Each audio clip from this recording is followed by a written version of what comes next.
Students enzyme के बारे में पढ़ रहे थे और बात हो रही थी कोफैक्टर की कि एंजाइम अगर सुपर हीरो है तो कोफैक्टर्स उसके गैजेट्स होते हैं, एंजाइम अगर सुपर शेफ्स हैं तो कोफैक्टर्स उसके साथी हैं। और कोफैक्टर हमेशा नॉन प्रोटीन पार्ट होता है, ये प्रोटीन से बने हुए नहीं होते बल्कि गैर प्रोटीन हिस्सा होता है किसी भी एंजाइम के साथ। गैर प्रोटीन नॉन प्रोटीन पार्ट होता है एंजाइम का।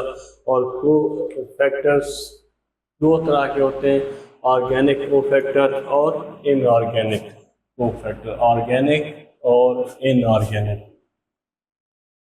पहले देख लेते हैं इनऑर्गेनिक कोफैक्टर्स क्या होते हैं। इनऑर्गेनिक फैक्टर्स मेटल आयंस जितनी भी होती हैं वो इनऑर्गेनिक कोफैक्टर्स के तौर पे काम करते हैं, जैसे iron, magnesium, zinc ions. Iron, magnesium और जिंक आयन ये इनऑर्गेनिक कोफैक्टर्स का काम करते हैं। और ऑर्गेनिक कोफैक्टर्स के मजीद दो ग्रुप्स होते हैं,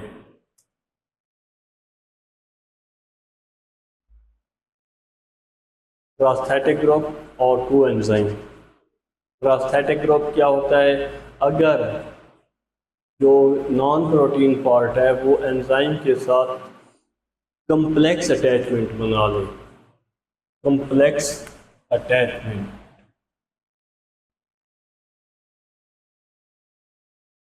मजबूती से जुड़ जाए।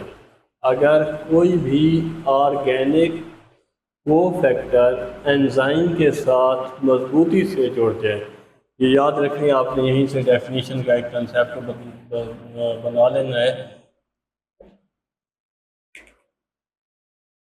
कोई भी ऑर्गेनिक कोफैक्टर एंजाइम के साथ मजबूती से जुड़े तो उसे हम कहते हैं प्रोस्थेटिक ग्रुप।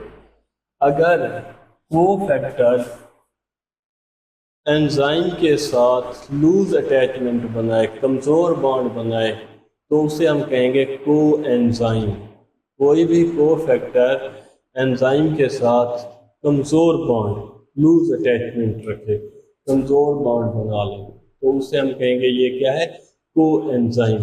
अब prosthetic group, some of the vitamin are the act as prosthetic group, जैसे बायोटीन है, हीम है, ठीक है, तो ये प्रोस्थेटिक ग्रुप की मिसालें हैं। Coenzyme, many vitamin act as coenzyme, for example NAD nicotine amide adenine dinucleotide और NADP nicotine amide adenine dinucleotide phosphate. तो ये एग्जांपल हो गए कोएंजाइम की।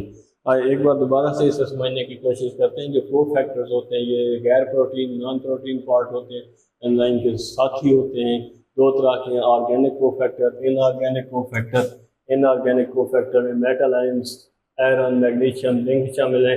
ऑर्गेनिक कोफैक्टर में प्रोस्थेटिक ग्रुप और कोएंजाइम दो अक़साम है इसकी। अगर कोई भी कोफैक्टर एंजाइम के साथ मजबूती से जुड़ जाता है, कम्प्लेक्स अटैचमेंट रखता है, कम्प्लेक्स बॉन्ड बना लेता है, तो उसे हम प्रोस्थेटिक ग्रुप कहते हैं। For example some of the vitamin act as prosthetic group like biotin and heme. इसी तरह कोएंजाइम में many vitamin act as coenzyme just like NAD nicotinamide adenine dinucleotide और NADP nicotinamide adenine dinucleotide phosphate. इसके अलावा enzyme के काम करने का जो तरीका है, जो इसका मेथड ऑफ एक्टिविटी है, वो एक चेन की शक्ल में काम करते हैं एंजाइम। कि एक एंजाइम ने एक सबस्ट्रेट को प्रोडक्ट में तब्दील किया, उसी प्रोडक्ट को दूसरा एंजाइम आता है, वो एज सबस्ट्रेट ले लेता है, फिर उसको अगले प्रोडक्ट में तब्दील करता है। इस तरह एंजाइम की एक्टिविटीज़ का एक सिलसिला चलता रहता है, एक न रुकने वाला सिलसिला चलता रहता है, जैसे हमें ये सारे हमारे जिस्म के बायोकेमिकल प्रोसेस जो हैं जहाँ पे चल रहे होते हैं। उसके बाद आता है एंजाइम के इस्तेमालात। मेरे ख्याल में ये जो टॉपिक था हमारा करैक्टरिस्टिक्स ऑफ एंजाइम, एंजाइम की खसूसियात, ये एक अलहदा लॉन्ग क्वेश्चन है। और एंजाइम के जो इस्तेमालात हैं ये एक अलहदा लॉन्ग क्वेश्चन है, इसको नेक्स्ट वीडियो में हम डिस्कस करेंगे। आसान से चंद एक इस्तेमालात हैं और जस्ट हैं भी कंसेप्ट बेस्ड। तो आज के लिए इतना ही। अगर आपको हमारी ये काविश पसंद आती है तो कमेंट में फीडबैक लाजमी दिया करें। शुक्रिया।